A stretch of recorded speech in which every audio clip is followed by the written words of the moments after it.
The Night Manager was a very good, if slightly overhyped series based on a book by legendary author John le Carré, whereupon Loki set out to take down Dr. House over some arms dealing and the killing of a one-night stand, over the course of a 6-episode limited drama. We used to call them miniseries, but that makes it sound like a cheap daytime melodrama. At nearly $3 million an episode, it's the most expensive ever television drama in the history of the BBC produced by them, although that's peanuts compared to the budgets for Stranger Things and Game of Thrones.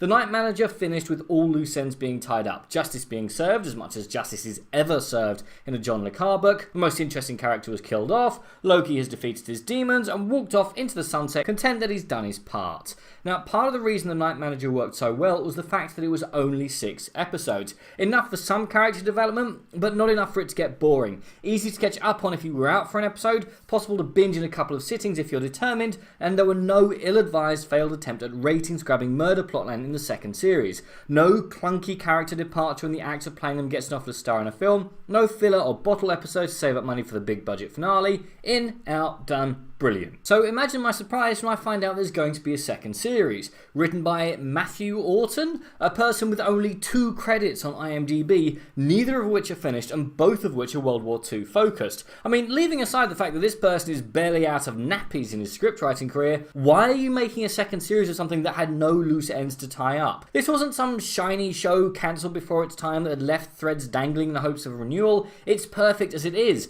But then again, it's a rare television show that doesn't go on so long it begins to run out of steam or have fans discussing which seasons don't count. Arrow Season 4! House of Cards, alleged budget $100 million per season, ran out of puff after 3 seasons. The ratings of The Walking Dead are through the floor, and the TV show nobody watches but everyone's talking about this week, Suits, has ratings a quarter of what it was when it started, and they weren't exactly breaking any records then. I get that series are expensive, and that it's easier to renew a proven, if declining series than take a chance on a series which could bomb completely, but it's a very rare show which lasts longer than 5 seasons, neither ends in a satisfactory manner, or is still remembered 10 years down the line. I like that the people in charge of Stranger Things have stated unequivocally that the show will end after 4 seasons. Creators Matt and Ross Duffer, aka the Duffer Brothers, told Vulture they have it all planned out, but it might be over sooner than you thought. Ross said, "We're thinking it will be a 4-season thing and then out, by which time the cast of young actors is most likely to be old enough to start university," Matt explained. "We just have to keep adjusting the story, though I don't know if we can justify something bad happening to them once a year,